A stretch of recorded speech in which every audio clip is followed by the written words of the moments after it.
बादल जी, स्वागत है आपका बहुत बहुत। जी, जी।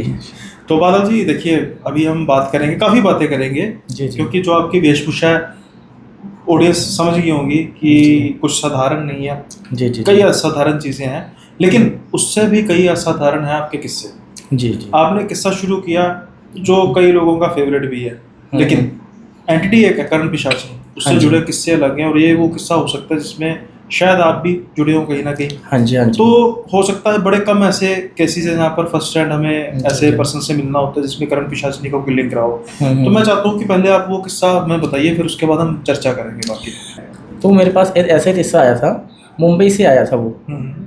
और वो दादर एक एरिया है वहाँ पे, ठीक है? वहाँ पे वो रहता था हम्म। अपनी फैमिली के साथ। और मतलब कि अच्छी जॉब भी थी।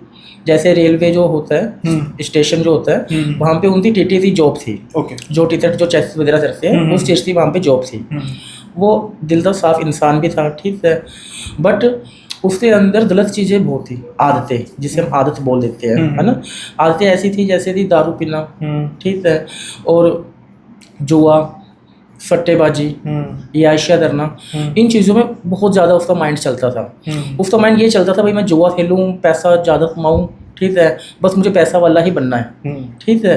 मुझे पैसा वाला बनना है, और मुझे सारे मेरे शौक जो है, जो मेरे पूरे नहीं हुए हैं, जैसे बड़ी बड़ी गाड़ियों में घूमना, बड़े बड़े फ़ोन यूज़ करना, और मेरे आसपास में भी मेरी उतनी ही इज्जत बने जितनी मेरे रिश्तेदारों की है, वैसी उसकी सोच थी। तो ऐसा उस एरिया में कोई ऐसा इंसान भी नहीं था जिसने उससे उधार ना लिया हो, सभी से उसने उधार ले लिया था। ओके। क्योंकि जुआ खेलता था, हारता था, दारू पीता था, घर में ध्यान नहीं देता था, और इन्हीं चीज़ों की वजह से जो उसकी पत्नी थी वो भी उसको छोड़ते चली गई। तो वो रोज़ मतलब कि अपना ड्यूटी पे जाना, रेलवे स्टेशन जाना, सबकी टिकट चेक करनी, उसका रोज़ का आना जाना था। जैसे रात में 12 भी बज जाते थे, 2 भी बज जाते थे उससे, ठीक है? बट उसका आना जाना वैसे रहता था। बट वो रोज़ अपने बारे में सोचता ज़रूर था कि मैं भी कुछ बड़ा आदमी बनूँ, या मेरे पास भी सब कुछ हो जैसे सभी के पास है। वो रोज़ सोचता था, और दिल में उसके लिए ऐसा था कि जिसके पास टिकट ना भी हो, वो उसे रिश्वत लेनी, और जो पैसे थे वो वहाँ पे जमा ना करवाने, जो रेलवे जो ऑफिस होता है वहाँ पे जमा नहीं, भाई खुद ही वो पैसे रख लेने। बेईमान भी था उसका दिल, उसके दिल में। तो ऐसे ऐसे रोज़ वो चलता रहा। तो एक दिन की बात है जहाँ पे वो डेली जैसे उसका आना जाना रहता था, भाई दादर से रेलवे पतड़ी, और अगले स्टेशन गया, वहाँ से रेलवे पतड़ी अगले स्टेशन आ गया। तो रोज़ उसका ऐसा था। तो एक दिन मतलब कि वो ऐसे अपनी ड्यूटी निभा रहा था, ड्यूटी निभाते निभाते वो अपने टिकट चेक कर रहा था, ठीक है? बट उसी टाइम पे एक दूर बैठे ऐसा इंसान था, मतलब कि वो उसके पास गया। अंधेरा था, ट्रेन में रात का समय था, तो उसने टॉर्च मारी उस इंसान पे। तो उसकी जो शक्ल जो थी वो थोड़ी डरावनी थी, बाल बड़े बड़े, दाढ़ी बड़ी बड़ी। तो थोड़ा सा उसे संदेह हुआ, भाई ये आदमी चोर हो सकता है ना? या मतलब कि ये ऐसे ही बैठ गया यहाँ पे। तो वो उसके पास चला गया। उसके पास जाने के बाद में उसने बोला, हाँ टिकट दिखाओ। 3 बार उसने बोला। उस इंसान, जो सामने वाला जो इंसान था, उसने कुछ भी जवाब नहीं दिया। उसने फिर से पूछा, टिकट दिखा रहे हो या मैं पुलिस को बुलाऊं? फिर भी उसने जवाब नहीं दिया। उसने कुछ भी जवाब नहीं दिया। फिर उसने उसे जैसे कंधे पे हाथ रखा। जब वो उठा, वैसे उसका नाम देव था, उसने मतलब सीधा ही नाम लिया, हाँ बोल राहुल। बल्कि राहुल उसका नाम था, पर देव था। ठीक है। वो अचानक से हैरान हो गया, भाई ये तो मेरा बचपन का नाम है, बोल राहुल। उसने बोला, भाई ऐसा ही होगा, भाई शराब शुरू पी ली हुई थी इसने। उसने बोला, भाई टिकट दिखाओ अपनी। बोला टिकट तो मेरे पास नहीं है। बोले फिर फाइन जमा कराओ। बोला पैसे भी नहीं है। बोले फिर तो मुझे पुलिस को बुलाना पड़ेगा। बोले पुलिस को बुला लो, मेरा कोई भी इंसान बाल टेढ़ा नहीं कर सकता, चाहे पुलिस को बुलाओ या किसी और को बुलाओ। तो वो बोला नहीं, या तो फाइन देना पड़ेगा। तो बोला, उसने मतलब पलट से जवाब दिया, बोला मैं चाहूँ ना तुझे यहीं से ही ना तबाह कर सकता, तुझे बर्बाद कर सकता, तुझे मार भी सकता हूँ मैं। वो थोड़ा सा उसके मन में घबराहट सी पैदा होती, भाई ये इतना मतलब कॉन्फिडेंस में क्यों बोल रहा है मुझे, है ना? कॉन्फिडेंस में क्यों बोल रहा है? तो वो ऐसे ऐसे करते बातचीत हुई। तो जो वो टिटी था उसने बोला, भाई तुम्हें मेरा नाम कैसे पता चला? तो उसने सामने से जो जवाब दिया कि मुझे तेरे बारे में सब कुछ पता है, कि तू 1 नंबर का जुआरी है, शराब पीता है, कर्जा है, तूने तेरे मामा से पैसे लिए, तूने वो भी नहीं दिए। उसी सारी सच्चाई उसने बता दी उस बाबा ने। तो उसके मन में डाउट हुआ, यार इतनी मेरे बारे में नॉलेज कौन दे सकता है इसे। तो उसे विश्वास नहीं हुआ। तो उसने ये बोला, दीदी आप मुझे ऐसी बात बताओ जो सिर्फ मुझे ही पता है और किसी को भी नहीं पता, जब मैं मान जाऊँ हाँ भाई तुम कोई बड़े बाबा हो। तो उसने बोला ये तो मेरा दाएं हाथ का खेल है, तो मैं अभी बता देता हूँ। उसने बोला भाई तेरे पापा तो ब्लड ट्यूमर था। बोला हाँ था। तेरी मम्मी ने ज़मीन बेची थी उनके इलाज के लिए। उसने बोला बेची थी। और तूने उसी पैसों का उसी दिन जुआ खेल लिया था। और घर वालों तूने ये बोला भाई घर में चोर आए, चोर पैसे ले दे। ये चीज़ हुई या नहीं हुई? उसने बोला ये चीज़ हुई। वो अचंभित हो गया। वो बाबा ने जैसे उसे बोला वो अचंभित हो जाए, इतना इससे कैसे पता, जो मेरे घर वालों को नहीं बताया मैंने, सिर्फ मेरे दिल में पता ये चीज़, इससे कैसे पता चली। तो वो बाबा बोला मुझे तेरे बारे में सब कुछ पता है और मैं तेरे लिए ही आया हूँ और मैं चाहूँ ना तुझे रातों रात जो भी तेरे ऊपर जो कर्जा चढ़ा हुआ है वो सारा कर्जा तेरा मैं उतार दूँ। तो उसने बोला थी बाबा जी ऐसी कौन सी शक्ति है तुम्हारे पास जो तुम इतना सब कुछ मेरे बारे में जानते हो और तुम इतना मुझे बोल रहे हो भाई तेरे पास पैसा ही पैसा होगा, ठीक है, या मैं करोड़ों रुपए में खेल लूँगा या मेरे भी सारे सपने पूरे होंगे, ऐसी कौन सी शक्ति है? तो उसने बोला थी बेटा मेरे पास ऋण पिशाचनी है, ऋण पिशाचनी है मेरे पास, सिद्धि धरी हुई है मैंने। तो उसने बोला थी बाबा जी मुझे भी ये दे दो। तो बाबा जी ने बोला भाई ये जो सिद्धि तो ऐसे थोड़ी ना है जो मिनटों में मिलती है, इसके लिए मैंने बहुत तपस्या करी है, 3 साल 4 साल मैंने तपस्या करी, जब जाके मुझे सिद्धि प्राप्त हुई है। तो उसने बोला थी बाबा जी मैं तो इतना वेट नहीं कर सकता, मुझे जो भी चाहिए इंस्टेंटली चाहिए, मुझे वो अभी सिद्धि लेनी है, जब भी मैं कुछ बन पाऊँगा मेरी लाइफ में। उसकी ऐसी सोच थी। तो उसने बोला चल मैं तुझे ये सिद्धि दे दूँगा, ठीक है, तुझे ज़्यादा वेट भी नहीं कराऊंगा, तुझे जल्दी से जल्दी ये सिद्धि दे दूंगा। क्योंकि सुनील जी ऋण पिशाचनी ऐसी सिद्धि है, ऐसे नॉर्मल इंसान अगर ये सिद्धि करता है ना जब तो उससे समय लगता है, जितना मर्जी समय लग जाए। अगर किसी ने सिद्धि ये प्राप्त करी हुई है ऑलरेडी, ठीक है, उसमें ऐसा होता है कि वो जो अपनी जो सिद्धि होती है वो मतलब किसी और को भी ट्रांसफ़र कर सकता है। तो उस बाबा ने उसे ये बोला कि चलो मैं तुम्हें मेरी सिद्धि दे सकता हूँ। उसने बोला बाबा जी आप तो बहुत बहुत धन्यवाद होगा मेरा, मैं तो सारा मेरा खर्चा उतर जाएगा और मेरे सारे सपने भी पूरे हो जाएंगे। तो उस बाबा ने बोला चलो मैं तुम्हें सिद्धि देने के लिए तैयार हूँ, पर ये सिद्धि लेने के बाद में इसके नुकसान भी है, दुष्ट परिणाम भी है, ये भी सुन लो। तो उसने बोला बाबा जी बताओ क्या दुष्ट परिणाम है इसके? उसने बोला कि अगर मैं तुम्हें ये सिद्धि दूँगा तो तुम्हें इसकी सारी बातें माननी पड़ेगी, इसके साथ संभोग करना पड़ेगा जितनी बार ये तुम्हें बोले दी। और दूसरा वचन ये है कि इसके अलावा तुम किसी और स्त्री पे संबोध नहीं कर सकते, जो तुमने वचन इसे दिया है वो वचन तुम्हें निभाना पड़ेगा। और तीसरी शर्त ये है कि तुम्हें अपने घर में मंदिरों में पूजा पाठ नहीं करनी, मंदिर नहीं जाना, अगर तुम्हारे घर में फ़ोटो भी है वो भी नहीं होनी चाहिए। अगर तुम ये वचन इससे निभा सकते हो तो ये सिद्धि तुम्हारी हर एक बात सुनेगी, तुम्हें हर एक बात बताएगी। तो उसने बोला बाबा जी मेरी तो वैसे ही जिंदगी खराब हो रही है, ठीक है, मरना तो मुझे वैसे ही है, सतरजदारों ने मुझे मार दिया, मैं ये सिद्धि प्राप्त कर लूँगा। तो उसने बोला बेटा इसे प्राप्त करने के लिए अच्छा दिन होता है, अच्छा मुहूर्त होता है, तब ये चीज़ प्राप्त होती है किसी इंसान को। उसने बोला बाबा जी बताओ कौन सा दिन है? तो उसने ये बोला भाई तू एक बार तेरे पीछे मुड़ते दे, कोई है पीछे तेरे।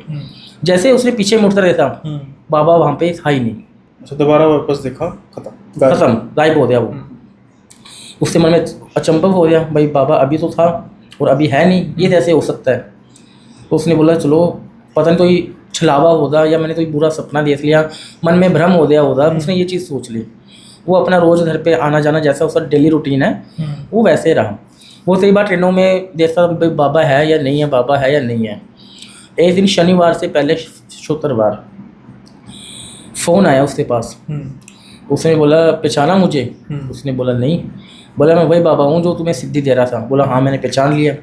उसने बोला चल शनिवार है, चल शनिवार तो रात्रि 12 बजे तुझे कब्रिस्तान में आना, शमशान में नहीं कब्रिस्तान में आना है, और मैं वहीं पे तेरा वेट करूँगा और कल मैं तुझे वो सिद्धि दूँगा।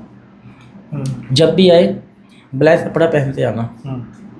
तो वो तो मन उसका प्रसन्न हो गया, अभी बाबा ने बुलाया मुझे, अब मैं मालो माल बन जाऊंगा, मैं मेरे सारे शौक पूरे करूँगा। क्योंकि जो उसके घर वाले थे वो भी उससे छोड़ दिए थे, जो उसकी पत्नी थी वो अकेला रह रहा था, ये समझ लो वो। तो वो दूसरे दिन कब्रिस्तान जाने लग पड़ा। कब्रिस्तान गया, हवाएं चलनी, मन में डर भी था, पर वो डरने वाला इंसान भी नहीं था, क्योंकि वो तो रोज़ रात में इधर से उधर जाता है, वो टिटी सी जॉब है ना। तो वो कब्रिस्तान चला गया।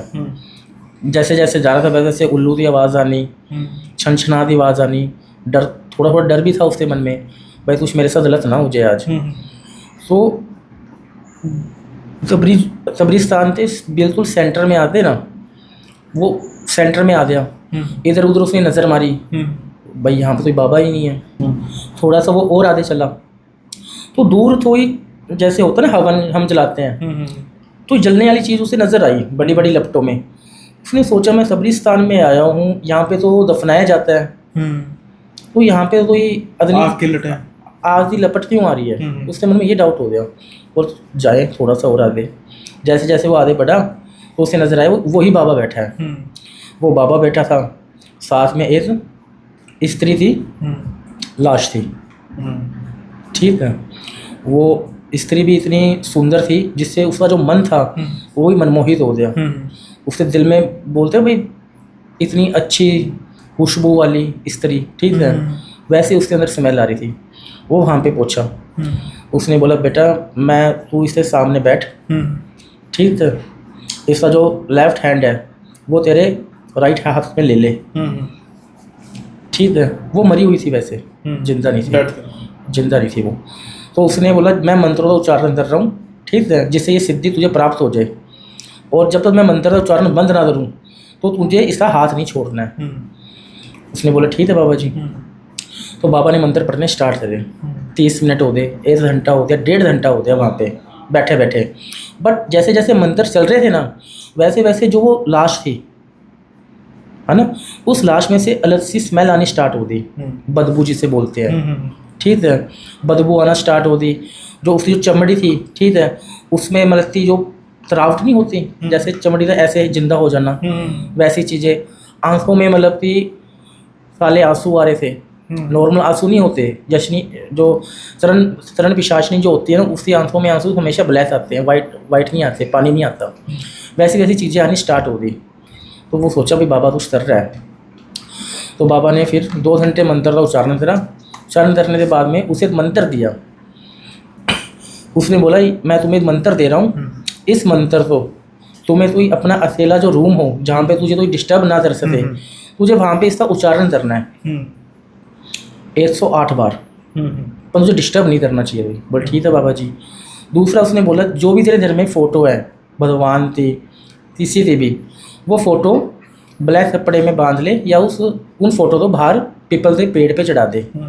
घर में मंदिर नहीं होना चाहिए, ना ही भगवानों का वास होना चाहिए, क्योंकि घर में भगवानों का वास होगा तो शमशानी चीज़ या नेगेटिविटी चीज़ें नहीं आती हमारे घर में। तो उन्होंने बोला कि भगवानों का वास नहीं होना चाहिए, सिर्फ शमशानी चीज़ों का वास होना चाहिए, जब ये असर हो पाएगा। उसने बोला ठीक है। बोला हाँ तू अब जा। वो वहाँ से चला गया। तो सुनील जी वो रोज़ डेली मतलब वहाँ से वो चला गया। जाने के बाद में जितनी भी घर में फ़ोटो थी, भगवान थी, आरती थी, हनुमान चालीसा था, वो सभी तो उठाया, साले कपड़े में बांध कर पेटी में डाल दी उसने, ठीक है। और उसके नीचे बेसमेंट था उसका छोटा सा। उसने बोला यहाँ पे तो मुझे डिस्टर्ब नहीं करने वाला, मैं यहाँ पे ही रोज़ मंत्र के उच्चारण करूँगा। तो वो डेली मतलब कि 11 बजे स्टार्ट होता, 12, साढ़े 12, 1 बजे तक वो मंत्र का उच्चारण करता, 108 बार जो उस बाबा ने उससे दिया था। तो डेली वो मंत्र का उच्चारण करता था। 10 दिन तरह, 15 दिन तरह। उसके अंदर से ऐसी चीज़ें आने लग पड़ी, नहीं यार कुछ नहीं हो पाएगा मेरे से। उसी दिन हुआ था वो, एक दिन जो हुआ था, 2 चीज़ थी। मुझे नहीं लग रहा ये चीज़ सच्ची होती है जब। उससे उनमें निराशा भी आ रही थी, पर उसने हिम्मत नहीं तोड़ी अपनी। उसकी ये चीज़ थी या तो मैं इसे पालूंगा या मैं मर ही जाऊँगा, क्योंकि उसके पास ऑप्शन ही नहीं था। क्योंकि कर्जा उससे इतना था, लोन उसने ले लिया था, सारी चीज़ों से वो फंसा पड़ा था इस तरीके से। तो वो उसने बोला भाई जिद है बस। 15 दिन होते, 20 दिन होते मंत्र का उच्चारण करते करते, पर कोई भी चीज़ उससे समझ में नहीं आई, भाई कोई चीज़ मेरे अंदर आ भी रही है नहीं आ रही। तो 31वें दिन, 30 दिन उसने धरे, 31वें दिन वो ट्रेन में जा रहा था। रोज़ डेली, ठीक है। मन में उसे निराशा थी, खुश मन नहीं था उसका, मन भी खुश नहीं था, उदास मन था। इतना सब करने के बाद में उसे कुछ भी चीज़ हासिल नहीं हो पा रही थी। ऐसे वो टीचर आट रहा था सभी थी। वहीं पे एक लेडी थी जिसे मतलब कि बैग में सोने थे जेवरात है, जेवरात थे उससे, जैसे हार हुआ, अंगूठी हुई, वैसा था। तो अचानक से वो महिला जोर जोर से चिल्लाने लग पड़ी चलती ट्रेन में कि मेरे जेवरात चोरी हो गए, किसने चोरी करे, जोर जोर से रोने लग पड़ी और जो हल्ला मचाने लग पड़ी।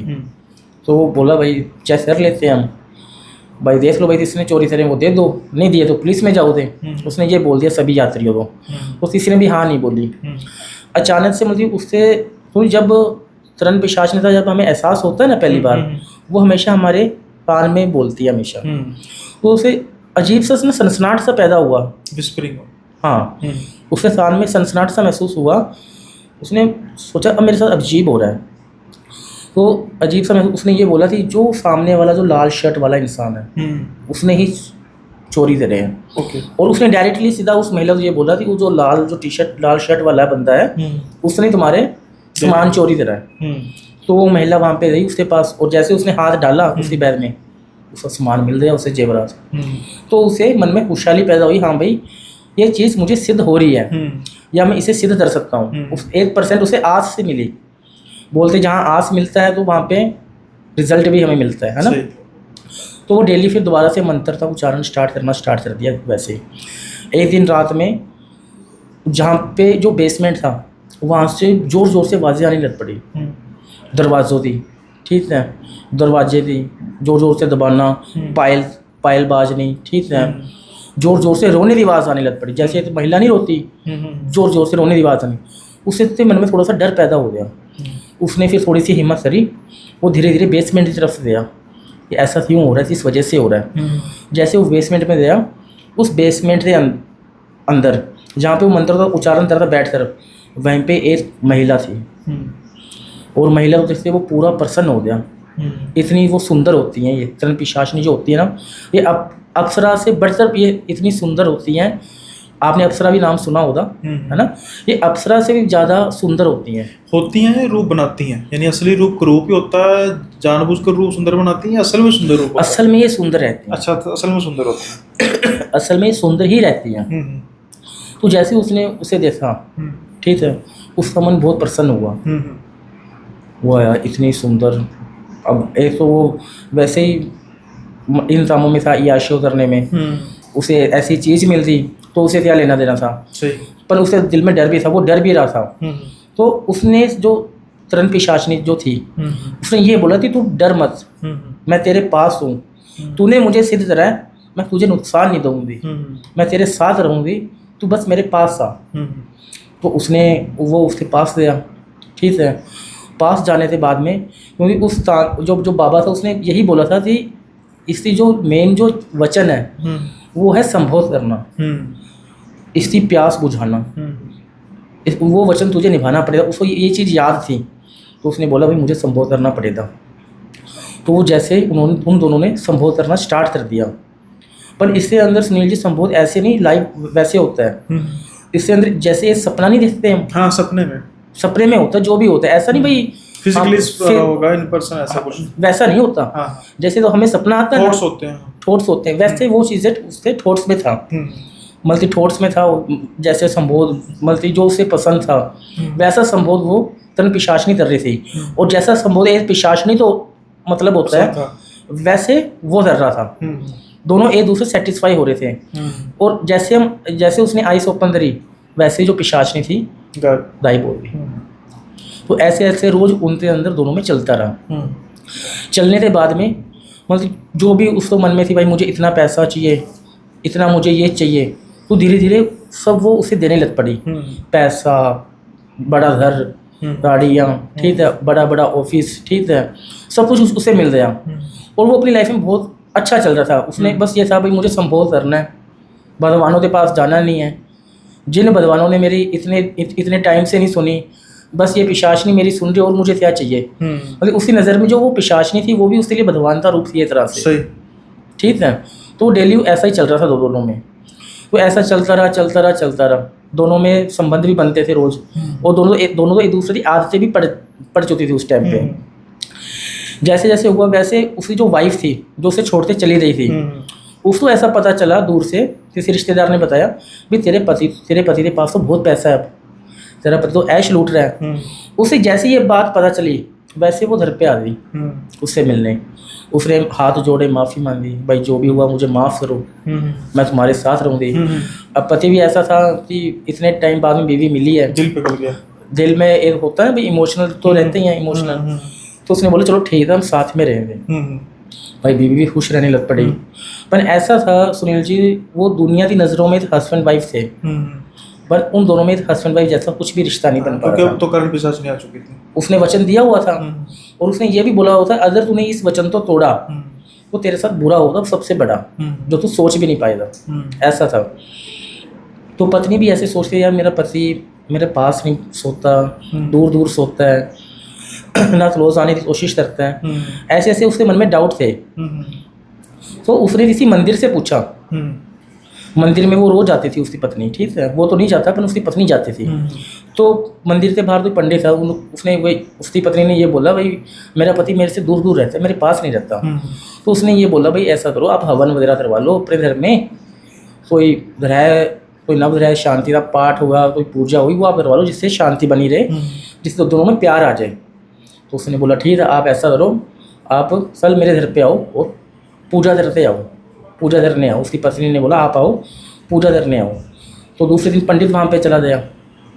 पंडित जैसे वहाँ पे गया वैसे उसे बोला आपके घर में तो भगवानों की फ़ोटो ही नहीं है, तो घर में शांति कैसे आई थी। तो उसने बोला ऐसा करो भगवानों की फ़ोटो आप रखो और डेली आरती उरती करो आप।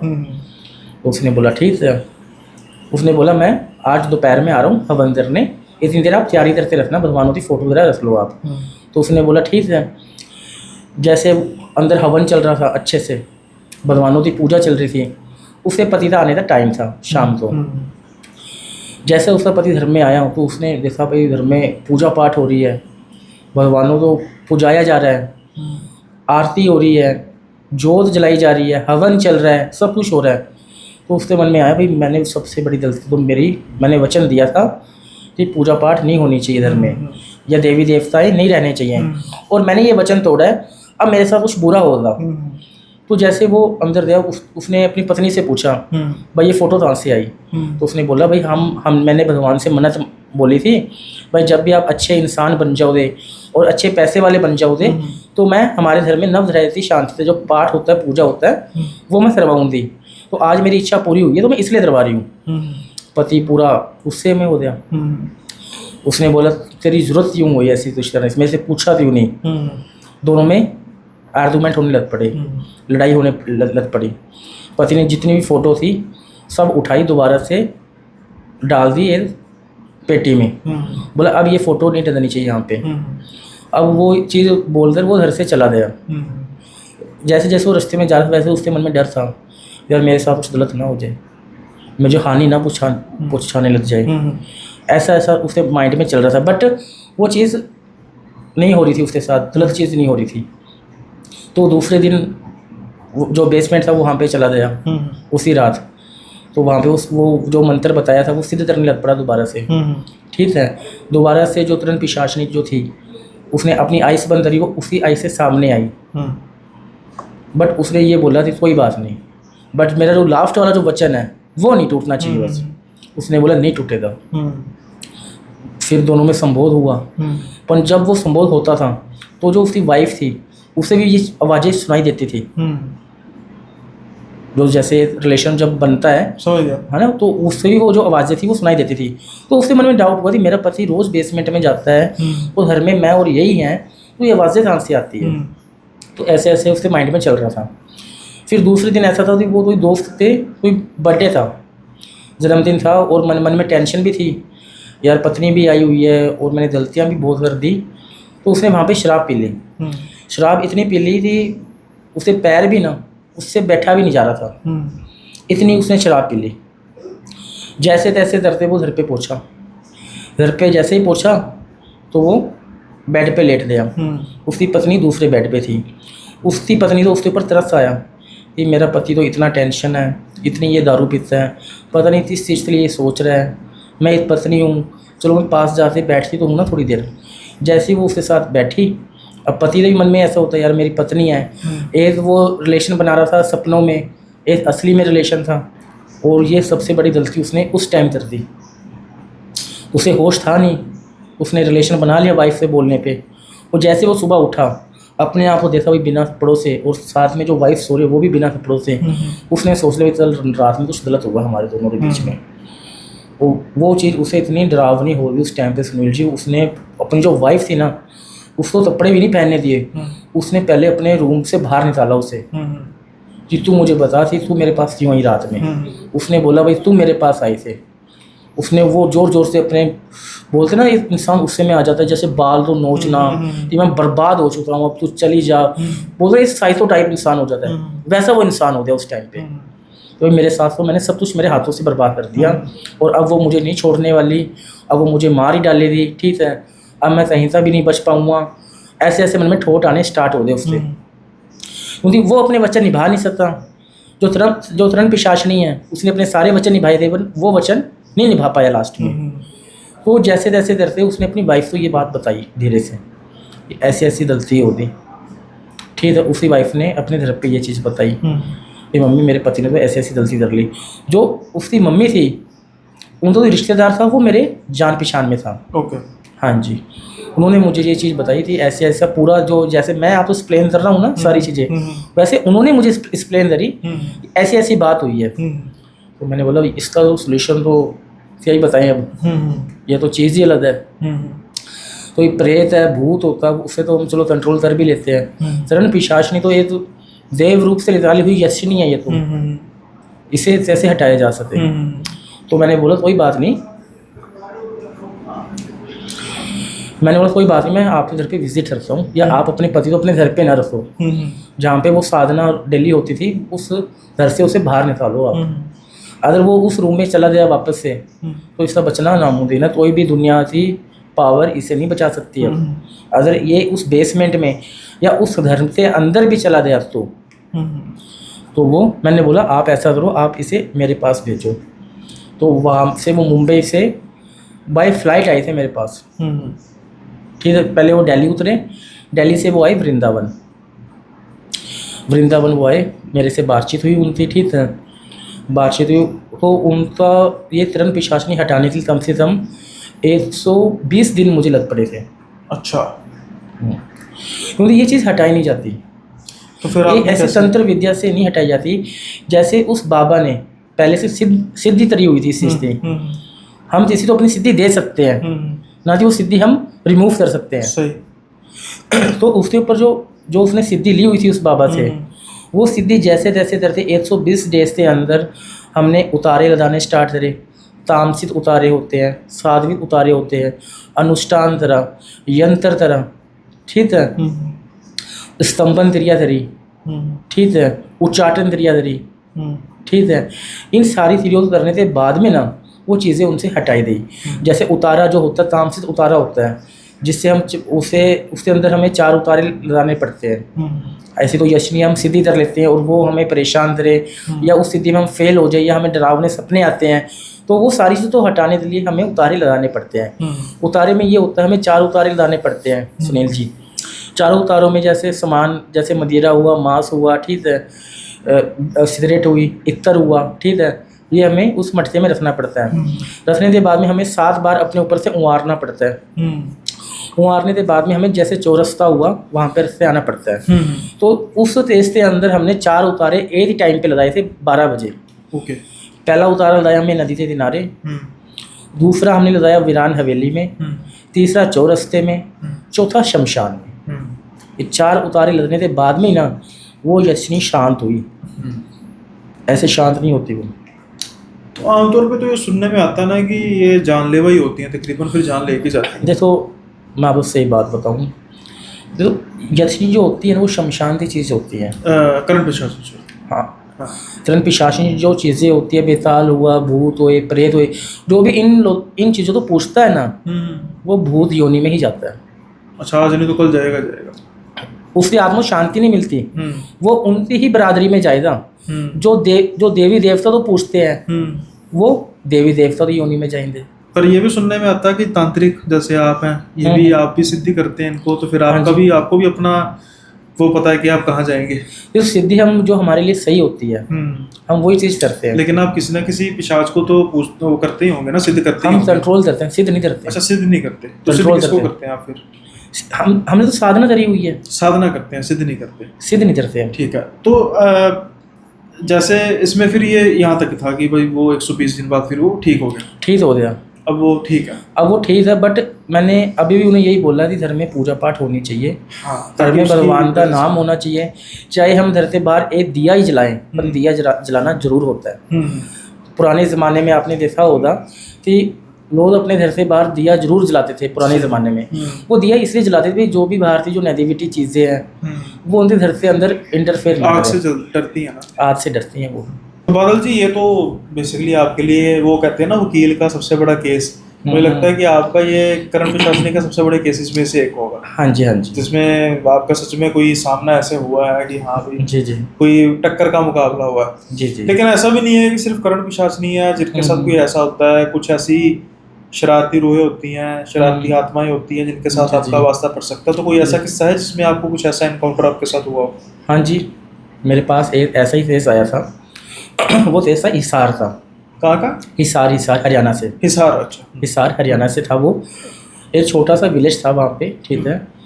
मतलब एक इंसान था, एक आदमी था वो, ठीक है। एक आदमी मतलब कि वो डेली अपने खेत में जाता था, खेती बाड़ी करता था वो, ठीक है।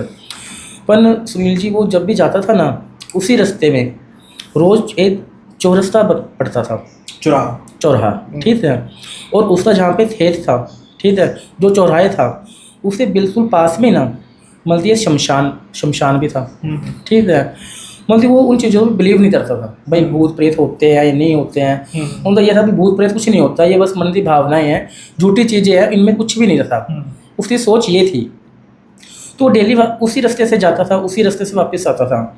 अब आपको पता है विलेज में तो टूने टोटते होते ही हैं। सही। तो हर मतलब अमावस, शनिवार, मंडे, है ना, उस चौरस्ते पे कोई ना कोई उतारा होता था। उस उतारे में जैसे तो उतारा साध्वित होता था, उस उतारा मतलब कि तामसित होता था, ठीक है।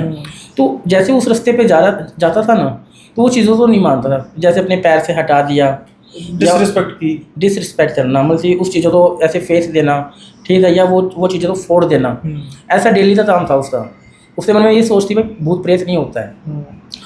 तो एक दिन अमावस्या थी, उसी दिन एक तांत्रिक शमशान में कुछ सिद्धि प्राप्त कर रहा था, प्रेत लोग थी, ठीक है। तो वो सिद्धि प्राप्त कर रहा था उसी दिन, मतलब कि उसने 3 जो उतारे होते हैं, ठीक है, 3 उतारे उसने मतलब कि किसी प्रेत को भोग देने के लिए उसी चौरस्ते पे वो रखे थे, दोपहर से 12 बजे, ठीक है, 12 बजे उसने रखे थे।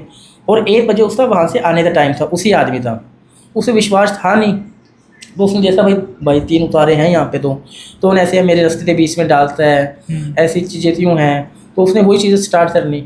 उसने जैसे वो उतारा खोला तो एक में मदिरा था, एक में मांस था, एक में मिठाई थी। तो जो उतारे वाला जो सामान होता है, जैसे मदिरा की बोतल थी, वो तो उसने पी ली, ठीक है।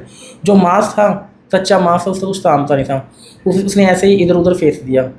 जो लड्डू थे, जो मिठाई थी, वो उसने वहीं पे खा ली। खाने के तुरंत 10-15 मिनट बाद में उस आदमी के साथ ऐसा हुआ सुनील जी कि वो आदमी तो समझ में नहीं आया कि मेरे साथ ऐसा क्यों हो रहा है।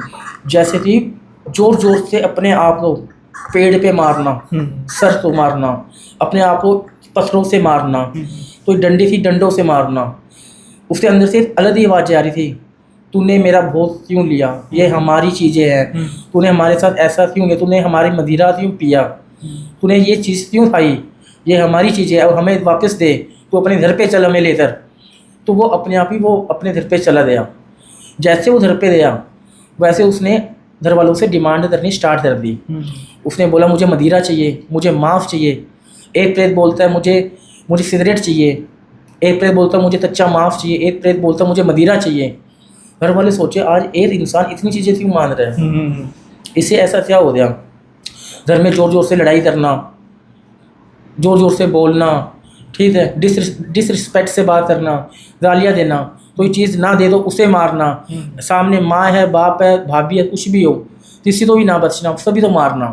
घर वाले पूरे परेशान हो गए, घर वाले परेशान हुई, ऐसा क्या हो गया इसके अंदर। कहीं उन्होंने अपने विलेज में जो देखते हैं ना भी, छोटे साधु संत रहते हैं जो नज़र दोष होता है, ओझा वगैरह, झाड़ा वगैरह देते हैं, तो वो वहाँ पे दे उन्हें बुलाते लेते आए। तो अब उन्हें थोड़ी ना पता है ये इसके अंदर प्रेत है, और एक प्रेत नहीं, 3 प्रेत हैं। उसे ये चीज़ का अंदाज़ा नहीं था। तो उसने जैसे छड़ी घुमाई, तो वैसे उसी इंसान ने उस साधु को ऐसे गर्दन से करते 1.5 फीट ऊपर ले दिया वो। ओके, 1.5 फीट ऊपर। घर वाले परेशान हो गए, भाई ये तो बहुत ही संकट वाली चीज़ है, ये चीज़ तो होनी नहीं चाहिए। तो जो उस लड़की की जो भाभी थी, भाभी थे जो रिश्तेदार थे, उनकी मेरी जान पहचान थी। तो उन्होंने मुझे बोला कि आप जल्दी से जल्दी आओ, हमारे बेटे के साथ ऐसा हो रहा है। मैंने बोला मैं तो नहीं आ सकता, मैं सादरा में बिजी था। मैं बोला आप ही उसे लेकर आ दो। उसकी फैमिली वाले बोलते भाई हमारा बेटा तो ऐसा हो गया, वो घर से एक स्टेप भी बाहर जाने के लिए कर ही नहीं रहा है, वो घर में ही रह रहा है, और जो भी डिमांड है वो घर से अंदर ही पूरी करवा रहा है हमारे से, और नहीं देते तो हमें मारता है, गालियाँ देता है, फांसी लेने की कोशिश करता है। अगर उन्हें वो चीज़ ना मिले तो सही प्रेत फांसी दे देते हैं अपने आप को ही। बोले ऐसी चीज़ हो रही है, आप जल्दी से जल्दी आओ। मैंने बोला ठीक है, मैं चला जाता हूँ। तो मैं वहाँ पे चला गया। वहाँ पे जाते जैसे मैंने वहाँ पे अपना पैर रखा, तो कुछ चीज़ों का मुझे आभास हो गया कि यहाँ पे कुछ गलत चीज़ है, या गलत चीज़ों का वास है इस घर के अंदर। तो मैंने उनसे सारी चीज़ें पूछी पहले तो, कि आप मुझे बताओ कि ऐसे क्या हुआ कि जैसे तुम्हारा बेटा ऐसे करने लग पड़ा। वो बोलते कि हमारा बेटा ना तो भगवानों तो मानता है, ना प्रेत आत्माओं तो मानता है। वो बोलते ऐसी तो चीज़ नहीं होती। और वो आज सुबह सुबह खेत चला गया था, खेत से वापस आने से समय उसी टाइम से ये ऐसा हो रहा है। तो मैंने बोला भाई जिस रास्ते से जाता है वहाँ पे कोई चौराहा या शमशान है? उन्होंने बोला हाँ, हमारे जो रास्ता जो जाता है वहाँ पे चौराहा भी है और शमशान भी है। मैंने फिर सोचा ये शमशानी चीज़ है, ये ऐसे हटने वाली चीज़ नहीं है जैसे आप बोल रहे हो। वो मैंने उनसे पूछा भाई ये किस चीज़ की डिमांड कर रहे हैं?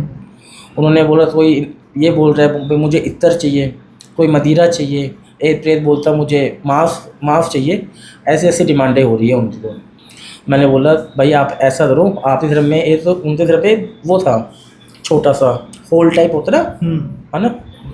मैंने बोला आप यहाँ पे हवन का इंतजाम करो, और जो इनकी डिमांड है, जो इन्हें ये सामान ये मान रहे यहाँ से, वो सारा सामान आप यहाँ पे रख दीजिए मेरे सामने। तो उन्होंने बोला ठीक है। मैंने बोला भाई आपका बेटा कौन से रूम में है? उन्होंने बोला वो उस रूम में है। मैंने उन्हें बोला कि आप ऐसा करो, जिसका दिल मजबूत है वो तो यहाँ पे खड़े हो जाओ, जो चीज़ें ये देख सकते हैं, और जिन चीज़ों का दिल कमज़ोर होता है वो आप फिर बाहर चले जाओ। तो जो उसका बड़ा भाई था, है ना, बोला मैं यहाँ पे रहूँगा, मेरा भाई है, मैं इसे ऐसे अकेले छोड़ के नहीं जा सकता, मैं आप यहाँ पे बैठ जाओ। हमने हवन स्टार्ट करा, जो उनके धरती और 4 जो दिशाएं होती है हमने वो बांधी, ठीक है। हमने हवन स्टार्ट करा, मंत्रों का उच्चारण स्टार्ट करा। जो वो डिमांड कर रहे थे, मदिरा, मीठा मांस, ठीक है, इत्तर की बोतलें, ठीक है, हमने सारा सामान वहाँ पे रख दिया। अब जैसे जैसे मंत्र उच्चारण हो रहे थे वैसे वैसे हम भी एक अनुष्ठान में जब बैठते हैं ना, तो फिर हमें ध्यान लगाना पड़ता है उस चीज़ का। तो मैं भी फिर वहाँ पे ध्यान लगाना स्टार्ट कर दिया। तो जैसे मैंने ध्यान लगाया वैसे ही जो प्रेत थे उन्हें पता चल गया भाई अब हमारा जाने का समय आ चुका है। पर वो उसकी बॉडी तो छोड़ नहीं रहे थे, क्योंकि वो उसकी बॉडी तो इसलिए नहीं छोड़ पा रहे थे क्योंकि उन्हें पता था कि अगर हमने इसकी बॉडी छोड़ दी तो जो बाहर जो तांत्रिक बैठा है ये हमें अपने कंट्रोल में ले लेगा, फिर हमें अपने हिसाब से चलाएगा। अब तो हम अपने हिसाब से चल रहे हैं, हमें मांस चाहिए, मदिरा चाहिए, अब तो हमारी मर्जी चल रही है। अगर हम उसके हाथ में चले गए फिर वो अपनी मर्जी चलाएगा। उन्हें ये चीज़ का डर था। तकरीबन 12 बजे वो चीज़ें स्टार्ट करा हवन हमने, शाम के 9 बजे प्रेत बाहर नहीं आए। 9:30-10 बजे की बात है जब वो अचानक से बाहर आना स्टार्ट हुए। तो मैंने बोला भाई क्यों आए हो तुम इसकी बॉडी के अंदर? तो वो प्रेतों ने मुझे जवाब दिया कि हम नहीं आए, इस इंसान ने हमारा जो भोजन होता है वो हमारे से छीना है, अगर ये नहीं छीनता तो हम क्यों आते? एक जो समझदार वाली बात है, अगर आप यहाँ पे बैठे हो, आपके सामने आपका भोजन रखा हुआ है, अगर उस भोजन को मैं यहाँ से आपसे छीन लूँ और उस प्लेट को मैं आधा मैं खा लूँ और आधा ऐसे मैं डस्टबिन में डाल दूँ, तो आपको तो बुरा लगेगा ना। बिल्कुल, एक सभ्य इंसान होने के नाते बुरा लगेगा। मैं हो सकता है कुछ बोलूँ ना आपको, लेकिन मन में बुरा लगेगा, है ना। लेकिन प्रेतों से ये उम्मीद नहीं की जा सकती ना। जी जी, वो चीज़ है। प्रेत तो जवाब देते हैं, उलट के जवाब देते हैं, सही है ना। तो उन्होंने भी बोला, हमने भी जवाब ही दिया है और अब हम इसकी बॉडी को छोड़ नहीं सकते। मैंने बोला छोड़ना पड़ेगा। चलो इसने बुरा करा है, ठीक है, मैं समझ रहा हूँ, जो भी तुम्हारी डिमांड है वो तुम्हारे सामने है। उन प्रेतों 3 रूप थे वहाँ पे, 3 रूप। और जैसे वो 3 रूप बाहर आए ना, जो उसका बड़ा भाई था उसने पैंट में ही पेशाब कर दिया था। ओके। इतना बड़ा विकराल रूप होते हैं उनसे। तो जैसे तैसे करते मैंने उन चीज़ों को कंट्रोल करा। अब जो प्रेत जो होते हैं वो मल्टी 2 जगहों पे कंट्रोल करे जा सकते हैं। एक जो रुद्राक्ष की जो माला होती है उसमें हम उन्हें कंट्रोल कर सकते हैं, बोतल में कंट्रोल कर सकते हैं, ठीक है। इन चीज़ों में मैंने कंट्रोल करते रखा है उन्हें। अभी भी मैंने 3 प्रेत थे उनके अंदर, जिसमें से मैंने 2 जो प्रेत है उनका मतलब मुक्ति का टाइम आ गया था, तो मैंने उन्हें आज़ाद कर दिया। एक प्रेत अभी भी मेरे पास है। अच्छा, वो आपके पास? हाँ जी। वो किस फॉर्म में, मतलब किस कैद करके रखा आपने? हाँ जी। वो क्यों कैद किया आपने, मतलब उसका वो पर्टिकुलर कैद इसलिए करा जी, जिस प्रेत की मुक्ति का टाइम आता है ना, उसी तो हम आज़ाद करते हैं। तो वो किस रूप में अभी आपके पास कैद है? मतलब वो मतलब युद्राक्ष की माला में, मतलब कि मैंने उसे मतलब कि कंट्रोल करा कहीं हुआ है। आपने धारण किए वो तो नहीं है? वो नहीं है, अच्छा। क्योंकि वो जो माला होती है वो हम ऐसे हर जगह पे नहीं लेते जा सकते, क्योंकि उन मालों में प्रेतों का वास होता है ना। तो वो चीज़ है। तो वो उससे बाहर कैसे आ सकते हैं? वो बाहर हम लाते हैं, आप ला सकते हैं? हम ला सकते पर हैं। अगर कोई गलती से इंसान के हाथ में लग जाए तो कुछ हो सकता है उसको इफेक्ट? हाँ, हो सकता है। पर बिल्कुल हो वैसे सकता तो है। रुद्राक्ष जो है वो तो शिव जी का प्रत्यक्ष रूप माना जाता है। हाँ। मान लीजिए कहीं माला आपसे गुम गई, एक हाइपोथेटिकली कह रहा हूँ, 1% मान लीजिए वो माला आपसे गुम गई, कहीं गिर गई, कहीं मेरे जैसे इंसान को मिल गई। अब वो देखेगा कि रुद्राक्ष की माला, ये तो भगवान शिव की माला है, शिव का रूप है। मैं उस माला को पकड़ता हूँ, उस माला को अच्छे से गंगा स्नान साफ कराता हूँ, उसके बाद फिर मैं ओम नमः शिवाय जपना शुरू कर देता हूँ। तो क्या कुछ हो सकता है मुझ पर उल्ट? देखिए, पहली चीज़ तो ये सुनील जी, हमारे से इतनी बड़ी गलती होती मैं है। कहता हूँ कि मान लीजिए दुनिया में हम मान लेते हैं। बड़े बड़े लोगों से छोटी छोटी गलतियां हुई हैं, फिर उसके बड़े बड़े नतीजे भुगतने पड़े। ऐसा तो होता है। हम हाइपोथेटिकली मानकर चल रहे हैं कि अगर ऐसा हो जाए तो जो सारी प्रोसेस हुई है। ऐसा होता है। ऐसा मैं अगर आपको बताऊँ ना, आज मेरे पास ऐसा ही केस है। एक केस आया था, केस क्या, हमारे पड़ोसी थे वो, केस भी हम नहीं बता सकते। हमारा एक पड़ोसी था, ठीक है, और जस्ट थोड़ी सी दूरी पे मेरा आश्रम था। तो अक्सर मेरे पास प्रेत रहते हैं ना, तो हमें उन्हें भोग देना पड़ता है हर अमावस को। क्योंकि जैसे अमावस जो होती है ना, जैसे अमावस हुई, पुन्नी हुई, ठीक है, या हम उनसे कुछ काम करवा रहे हैं, ठीक है, तो हम उन्हें भोग वगैरह देते हैं। भोग में जैसे मदिरा हुआ, मांस हुआ, ठीक है, उन्हें वो चीज़ अर्पित किया जाता है, ठीक है, तो ये भी हैप्पी रहे, क्योंकि भूखा इंसान तो रह नहीं सकता, वो भी इंसान है। हम जैसे कि रोटी सब्जी खाते हैं, उन्हें मदिरा और मांस चाहिए। सही। तो एक बार ऐसा ही मैं आपको किस्सा सुनाऊंगा। जैसे जहाँ पे जो प्रेत वाला जो रूम होता है ना, वहाँ पे हमेशा ताला लगाते जाता हूँ मैं हमेशा, ठीक है, पर अदर पर्सन इस रूम में जा ना पाए। सही। एक दिन ऐसा हुआ मेरे साथ, मुझे फ़ोन आया अर्जेंट। मुझे फ़ोन आया, भाई तुम्हें जल्दी से आना है। मेरे जान पहचान वाला था, उनका मेरे पास फ़ोन आया, उन्होंने बोला भाई ऐसी ऐसी प्रॉब्लम है, तो आप जल्दी से जल्दी आओ। तो मैं वहाँ पे जल्दबाजी में मैंने ताला लगाना मैं भूल गया वहाँ पे, ठीक है, मैं वहाँ पे ऐसे चला गया।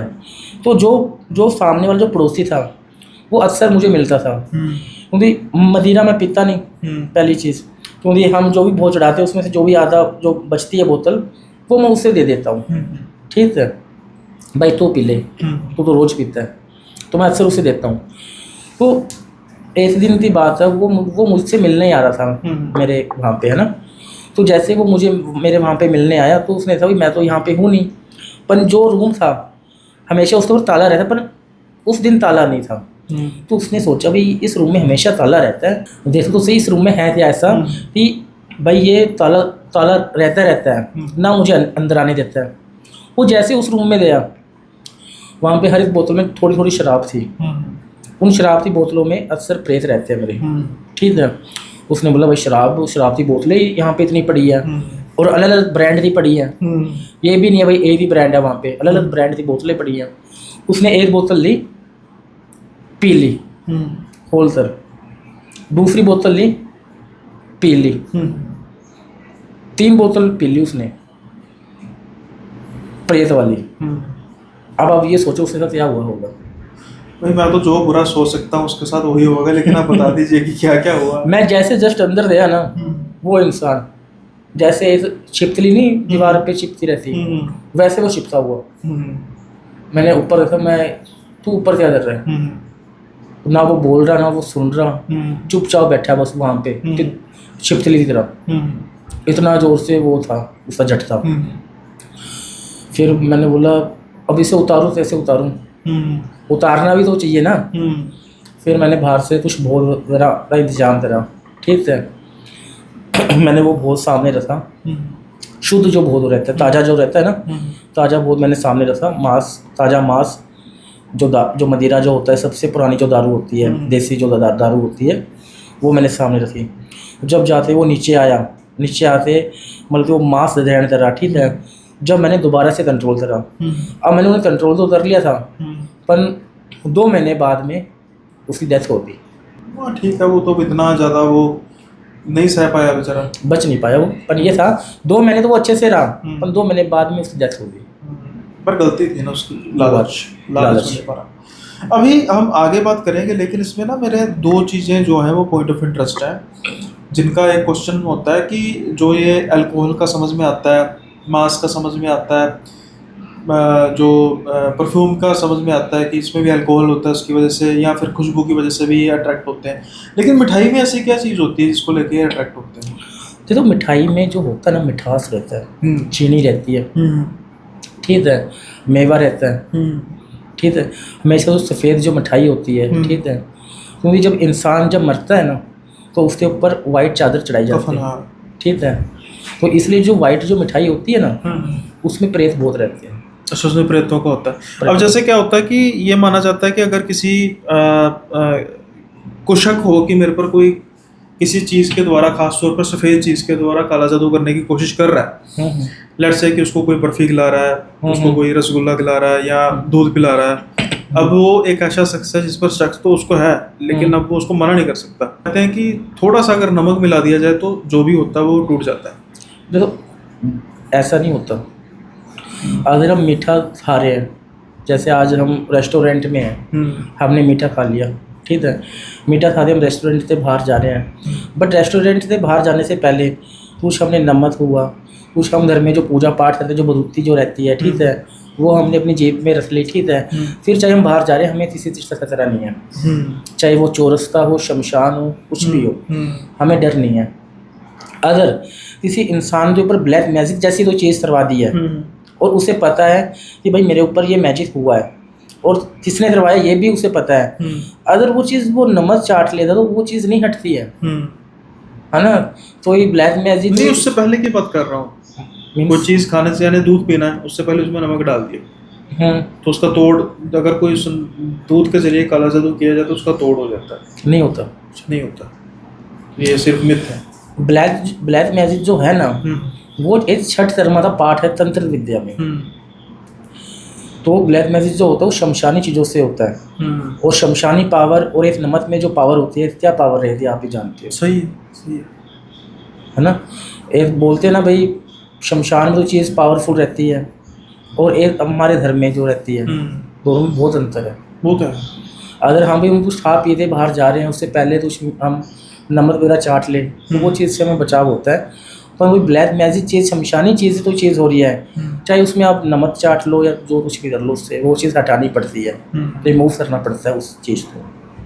बादल जी, मैं बेसिकली शुरू में या अभी भी मेरा कुछ हद तक ये सोच ऐसी है कि मैं ख़ास तौर पर तांत्रिक वर्क को बहुत ज़्यादा प्रेफर नहीं करता प्लेटफॉर्म पे, लेकिन फिर मैंने, जैसे कई मेरे व्यूअर्स देख रहे होंगे कि भाई आपका वर्जन जानना भी बड़ा ज़रूरी है, इसलिए मैंने आमंत्रित करना शुरू किया ताकि इस चीज़ के ज़रिए आपका वर्जन भी जाना जा सके, क्योंकि जो मेरा वर्जन है, या फिर वही बात होगी कि मैं ये नहीं कह सकते कि जो मैं कह रहा हूँ वो सत्य है। अब आप तंत्र विद्या में हैं, हम्म, आपने अपना जीवन व्यापन भी तो करना है, तो उसके लिए धन की जरूरत होती है।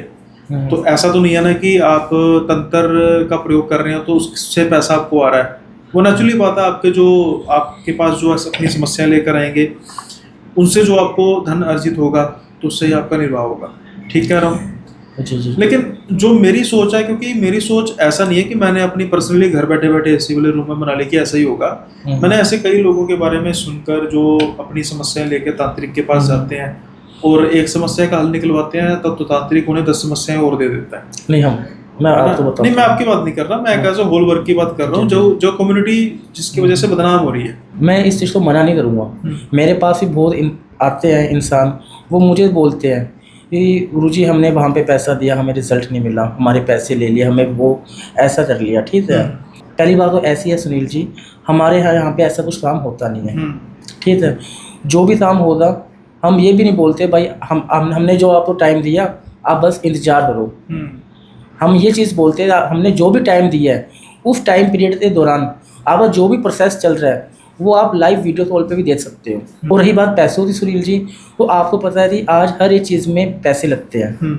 आज हम ये पॉडकास्ट भी शूट कर रहे हैं, ठीक, ये लाइट जल रही है, कैमरे चल रहे हैं, बिजली का बिल भी हमें भरना पड़ता है, हर एक चीज़ में पैसा यूज़ होता है। बिल्कुल ठीक है, और वही प्रोफेशनल हमारा है। आज देसी धी आया है।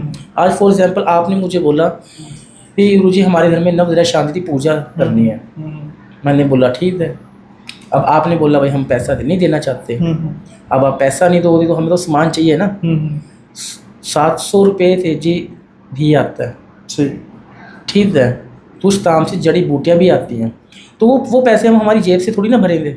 मैं उस पर तो आ ही नहीं रहा, उस पर बादल जी मैं नहीं आ रहा। मैं ये कह रहा हूँ कि वो मैंने इसको अब सबसे पहले यहीं से शुरू किया ना कि आपने अपना जीवन व्यापन भी करना है। जी जी, तो अब ऐसा नहीं है कि आप जीवन व्यापन तो हमारा वैसे होता है, फिर भी मैं मान के चल रहा हूँ जीवन व्यापन तो हमारा ऐसा होता है, कोई इंसान दुख भरा इंसान हमारे पास आता है, हम उसे सुख देते हैं, ठीक है, वो अपनी श्रद्धा से हमें देते जाता है, उससे हमारा जीवन व्यापन। लेकिन मेरा ओवरऑल सवाल ये है, मेरा आपको पर्सनल करके नहीं है, मेरा ओवरऑल सवाल ये है कि आज के ज़माने में तांत्रिक पर विश्वास क्यों और कैसे किया जाए?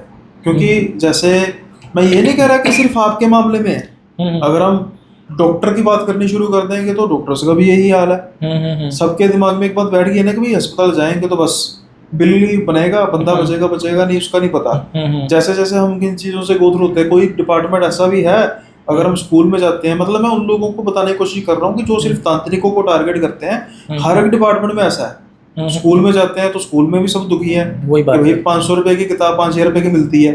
अगर हम किसी सरकारी विभाग में जाते हैं, पुलिस के पास जाते हैं, वहां पर घूस देनी पड़ती है, हर एक में होता है। लेकिन बीइंग अ सिंसियर, देखिए आप युवा हैं, जी जी, आपने अभी तंत्र चाहे बड़ी देर से शुरू किया, जैसे आप अभी कह रहे थे कि आपकी 26 साल के आसपास उम्र है और आपने 15-16 साल की वर्ष में शुरू कर दिया, तो इस उम्र में तो सही है। मतलब लोग जवानी का आनंद मानते हैं, टीनेज का मानते हैं कि भाई हम, और उस उम्र में आप शमशानों में जाकर तपस्या कर रही है, अपने आप में एक बड़ी बात है, वही बड़ी बात है ना। लेकिन मैं चाहता हूँ कि आप जैसे लोग जो बिल्कुल युवा है, जिनकी सोच थोड़ी सी क्रांतिकारी है, कुछ अच्छा करने की है, इसलिए मैं आपसे पूछना चाहता हूँ कि आप अपने पर्सपेक्टिव से बताइए कि एक तांत्रिक पर विश्वास क्यों और कैसे किया जाए, और एक सही तांत्रिक यानी कि असली तांत्रिक और नकली तांत्रिक में फर्क कैसे किया जा सकता है, कोई बहुत टेक्निकली नहीं, बिल्कुल सिंपल चीज़ों में, कि किस पॉइंट पर आके हमें लगे कि यार ये बंदा हमें ठगने की कोशिश कर रहा है, आप पीछे मुड़ जाए।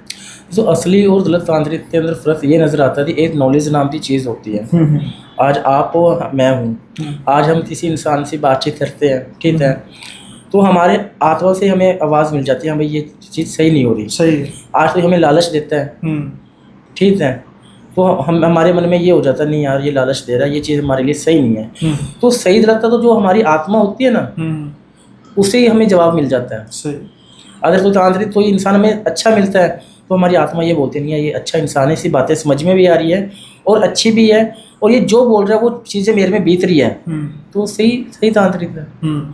अगर उसे नॉलेज है, हर चीज़ की नॉलेज है, तो सही है आपके लिए। कई डॉक्टर ऐसे जो नकली डिग्री लेते हैं, हॉस्पिटल में बैठे, उन्हें नॉलेज नहीं है, सही, तो इंसान मतलब कि जब डॉक्टर के पास इलाज कराने जाता है वो अच्छे से मतलब कि उसे समझा ही नहीं सकता, उसकी प्रॉब्लम जान ही नहीं सकता, तो उस मरीज को ही पता चल जाएगा भाई ये डॉक्टर सही नहीं है मेरे लिए। चलो इसमें एक सोल्यूशन में जाते हैं। आप अपने दिमाग में एक बात सोचिए जो मैं आपसे कहने वाला हूँ कि सबसे खतरनाक तंत्र तोड़ किसी चीज़ का उतारा, आप अपने दिमाग में सोचिए कि हाँ ये चीज़ में सबसे ज़्यादा मतलब तांत्रिक का बल प्रयोग होता है, तांत्रिक की नॉलेज प्रयोग होती है। सोच लिया आपने अपने दिमाग में सबसे ज़्यादा खर्चा होने वाला तंत्र, जहाँ पर किसी को बचाना है हमने कि भाई इसकी जान को बचाना है और उस पर नॉर्मल आपके फीस के अलावा नॉर्मल खर्चा लगेगा, वो भी आपने दिमाग में सोच लिया कि हाँ इतना हो सकता है। उसके हिसाब से आपका मैक्सिमम खर्चा इन चीज़ों पर कितना लग सकता है? ये खर्चे की जो बात जो है इसमें ऐसा होता है हर एक प्रॉब्लम सेम नहीं रहती। मैं इसलिए कह रहा हूँ ना, मैक्सिमम पे जा चुका हूँ मैं, ज़्यादा से ज़्यादा खर्चा तो इसमें 1 रुपये का भी आ सकता है। मैं इसलिए ज़्यादा से ज़्यादा की मिनिमम की बात नहीं कर रहा, मैं ज़्यादा से ज़्यादा की बात कर रहा हूँ। लेट्स से कि आपको पता है कि चाहे जितने मर्जी वो कर लो, जितनी मर्जी बातें कर लो, कि ज़्यादा से ज़्यादा किसी समस्या, यानी कि लेट्स से हम करण पिशाचिनी की बात कर रहे हैं कि ये सबसे हाई लेवल समस्या में से एक है, तो इस समस्या पर ज़्यादा से ज़्यादा ये सामान लेकर आया जाए, फीस की बात नहीं कर रहा, सिर्फ सामान की बात कर रहा हूँ कि सामान लेकर आया जाए तो ज़्यादा से ज़्यादा लेट्स से इतना 1000 का खर्चा आ सकता है, इतने लाख का खर्चा आ सकता है, मैं उसके बारे में बात कर रहा हूँ। जो सामान जो है होता है ना, हाँ ये आता है बाहर से, तारापीठ से। सही, तारापीठ से सामान आता है जिसमें चादर की चमड़ी होती है, ठीक है, उसका यूज़ होता है, सांप की तेचली होती है, ठीक है, कुछ बहुत ऐसा सामान होता है जो गुप्त हमारे से रखा जाता है, इसलिए जो हम मतलब कि सोशल मीडिया पे भी नहीं बता सकते। मैं बताने की नहीं बात कर रहा, जो उनका खर्चा भी होता है वो भी हम ऐसे तैसे बता सकते हैं। आप एक एवरेज एस्टिमेट, क्योंकि बताऊँ क्या, मैं चाहता हूँ कि आप इस प्लेटफॉर्म पे बैठे हैं या आप किसी भी प्लेटफॉर्म पे जा रहे हैं ना, देखो मेरा उद्देश्य किसी को नेगेटिव करना नहीं है, मेरा उद्देश्य है कि आपकी नॉलेज से अगर हमारे व्यूअर्स को कुछ पॉजिटिव मिल सके तो उनको मिले। लेकिन उसके बारे में बताओ क्या था, हर एक चीज़ दुनिया में कोई ऐसी चीज़ नहीं जिसमें फाइनेंस नहीं लगेगा, पैसा नहीं लगेगा, है ना। तो मैं ये पर्सपेक्टिव से इसलिए बात करना चाह रहा हूँ कि जो लोग ये समझ कर बैठे हैं कि भाई अगर हम तांत्रिक के पास जाएंगे तो अपने पहले पैसों की गठरी तो तैयार कर लें, उनको एक थोड़ा सा आइडिया हो जाए। मैं आपको बताता हूँ, ये खर्चा मैं इस प्लेटफॉर्म में बता भी दूँ। मैंने बोल दिया भाई यहाँ पे चलो 1.5 लाख रुपये खर्चा या 80,000 रुपये आता है, ठीक है। तो कुछ लोग ऐसे मल्टी रहते हैं इस दुनिया में जो ये चीज़ें देखेंगे, ठीक है, जो फेथ जो तांत्रिक होते हैं, ठीक है। जैसे मैंने अभी पूरा सामान नहीं बताया, क्यों नहीं बताया, इसी वजह से नहीं बताया कि कुछ ऐसे व्यूअर्स भी होते हैं जो तरह प्रशासन खुद भी सिद्ध करने की कोशिश करते हैं, सही है, ठीक है। तो चलो हम सिद्ध तो कर लेते हैं, बाद में हटाने का भी प्रोसेस हमें पता ही है क्या सामान है, क्या उसका खर्चा है। तो वो चीज़ होती है, ये जो चीज़ें होती है पूरी प्राइवेसी होती है थोड़ी सी, कि कोई व्यूअर्स हमारा देख रहा है, ठीक है, तो उन्हें ये ना हो कि हाँ भाई इतना खर्चा आता है, कोई ऐसा एक्सप्लोजर भी देख रहा हो जो इस चीज़ का फ़ायदा ना उठा ले कि मैं यहाँ पे खर्चा बता दूँ और वही खर्चा वो सभी में बांटता फिरे। चलो मैं आपकी इस बात की रिस्पेक्ट करता हूँ, क्योंकि मेरा ये सवाल करने का मकसद ये था कि बिना किसी पर्टिकुलर समाधान का नाम लिए कि हम इस चीज़ का समाधान कर रहे हैं, इसका खर्चे के बारे में बात करते हैं। लेकिन ठीक है, आपकी बात भी ठीक है कि कुछ चीज़ों की सीक्रेसी रखनी चाहिए। जी जी। मेरा ये सवाल उठाने का मोटिव ये है कि मैं चाहता हूँ कि अगर कोई पर्सन आपसे या किसी से भी रीच आउट कर रहा है तो उसके दिमाग में फाइनेंस की कम से कम दिक्कत ना हो। तो हमारे यहाँ पे ऐसा नहीं, हमने जो पैसा बोल दिया वो पैसा देना ही पड़ता है, पहली चीज़ ये है। किसी के पास पैसा भी नहीं होता तो मतलब जो हमारे से सहयोग होता है, ठीक है, वो हम उन्हें भी देते हैं, सेवा देते हैं, सही है ना। तो वो बात है, ऐसा नहीं है कि भाई पैसा इस चीज़ में चाहिए है, क्योंकि हमारे यहाँ पैसों में तो चीज़ होती नहीं है। अगर तो इंसान तो प्रॉब्लम है, अगर उसका पैसों का इशू आ रहा है, ठीक है, वो चीज़ में भी हम सेवा करते हैं पूरा उनको। देखिए मेरा यही इसलिए कर रहा हूँ ना, मेरा आपसे थोड़ा सा इसके बारे में बात करने का यही कारण था, और मैं उम्मीद करता हूँ कि जो हमारे दर्शक हैं वो इस बात को समझेंगे। और इसलिए मैंने इस चीज़ को शुरू भी किया है कि जो NBS प्लेटफॉर्म है और सुनील शिव प्लेटफॉर्म है, इस पर हम तंत्र से जुड़ी बातें भी करेंगे, और जो मेन मुद्दा है यानी कि किस्से कहानियों के जरिए जो बातें करने का, वो साथ के साथ चलता रहेगा। अगर आपको ये महसूस होता है कि हाँ कुछ ऐसी समस्याएं हैं जिसको लेकर हम अभी कुछ कंफ्यूज हैं, हमें समझ नहीं लग रही, तो जो डिस्क्रिप्शन है उनमें बादल जी का लिंक आपको, बादल जी का कॉन्टैक्ट डिटेल जो आपको मिल जाएगी। अगर आपको लगता है कि हाँ हमें समस्या तो आ रही है और हमें लगता है कि हमें इनकी हेल्प चाहिए, हमें इनकी एडवाइस चाहिए, तो ये आपको जो कॉन्टैक्ट आपकी डिस्क्रिप्शन में मिल रही है वहाँ पर आपको अवेलेबिलिटी इनकी मिल जाएगी। कुछ ऐसी समस्याएं जो तंत्र से डायरेक्ट लिंक है, या फिर एस्ट्रोलॉजी भी, क्योंकि आपने शुरुआत तो एस्ट्रोलॉजी हाँ से जी, हाँ की जी। थी, हल्की फुल्की एस्ट्रोलॉजी के रिगार्डिंग भी आप पूछ सकते हैं इनसे। तो मुझे लगता है कि अगर आप अपना विवेक का अपना प्रयोग कीजिए, अपनी बुद्धि का प्रयोग करते हुए ये चीज़ की तरफ अगर आपको लगता है कि हाँ समाधान इसी में है, तो आप अपने रिस्क पर, अपनी सोच से, अपनी समझ से डिस्क्रिप्शन में दिए गए कॉन्टैक्ट डिटेल पर बादल जी से कॉन्टैक्ट कर सकते हैं। और मेरी ये कोशिश रहेगी कि टाइम सबका कीमती होता है, जी, जी, जी। तो आप तभी इनसे कॉन्टैक्ट कीजिए जब आपके पास वैलिड क्वेश्चन है, ना कि आप इनसे वैलिड आंसर की उम्मीद रखें जब तक आपके पास वैलिड क्वेश्चन ही ना हो, यानी आप खुद कंफ्यूज हो और आप अपना भी समय बर्बाद करें और बादल जी का समय भी बर्बाद करें। तो अगर आपकी कोई प्रत्यक्ष समस्या है, यहाँ पे आपको लग रहा है कि नहीं भाई ये तो समस्या है, तो कंफ्यूज नहीं हो, मैं बात करूंगा इनसे ताकि मेरा सोल्यूशन निकल जाए, तो आप जरूर इनको कॉन्टैक्ट कीजिए। बादल जी, अभी वैसे और बातें करने का मन था, लेकिन जी, जी। अभी जो समय है वो बहुत ज़्यादा तेज गति से चल तेज रहा है, गति से चल तो रहा है। अब उसको तो हम स्लो कर नहीं सकते, जी, जी, हमें जी। भी उसके हिसाब से तेज ही चलना पड़ेगा। हाँ जी, हाँ जी। इसलिए मैं उम्मीद करता हूँ कि हम जल्दी ही अगले पॉडकास्ट में मिलेंगे, जी। और आज का पॉडकास्ट है यहीं पे समाप्त करते हैं। जी। उससे पहले मैं चाहता हूँ कि अगर आप कोई अपने क्लोजिंग रिमार्क्स देना चाहते हैं, कुछ कहना चाहते हैं, तो प्लीज़ कहिए, नहीं तो हम समाप्त करते हैं। जी, मैं सभी लोग जो भी ऑडियंस जो हमें यहाँ पे देख रही है, मैं उन्हीं को बस यही उद्देश्य देना चाहता हूँ कि आप अपनी प्रॉब्लम से जूझिए ना, ठीक है? अगर आपको लग रहा है अभी कोई चीज़ हमारे साथ गलत हो रही है ना? तो आप उन चीज़ों का मतलब कोई गलत स्टेप ना लें, ठीक है? आजकल चलता है भाई, हाँ भाई, ब्रेकअप हो जाता है, रिलेशनशिप टूट जाता है, ठीक है? तो वो गलत रास्तों में चले जाते हैं, ठीक है? जैसे किसी की शादी नहीं हो पाती है, शादी में प्रॉब्लम आती है, मेरी फैमिली वाले नहीं मानते, तो वो अंदर से अंदर टूट जाते हैं, ठीक है? तो ऐसे आप टूटिए ना, तो ऐसी कोई समस्या है तो आप हमें ज़रूर से ज़रूर कॉन्टैक्ट करिए। ठीक है, इसी के साथ पॉजिटिव नोट पर आज का पॉडकास्ट यहीं पे समाप्त करते हैं। उम्मीद करता हूँ कि आपको ये आज का पॉडकास्ट काफ़ी पसंद आया होगा। बादल जी से बात करके मुझे काफ़ी अच्छा लगा। उम्मीद करता हूँ कि यही कन्वर्सेशन आपको भी काफ़ी पसंद आई होगी। अगर ऐसा है तो लाइक कर दीजिए, और साथ के साथ कमेंट में अपना फीडबैक ज़रूर दीजिएगा। लगे हाथ चैनल को सब्सक्राइब करना मत भूलिएगा। मिलेंगे अगले पॉडकास्ट में नए गेस्ट के साथ, तब तक के लिए बाय बाय, अपना ख्याल रखिएगा।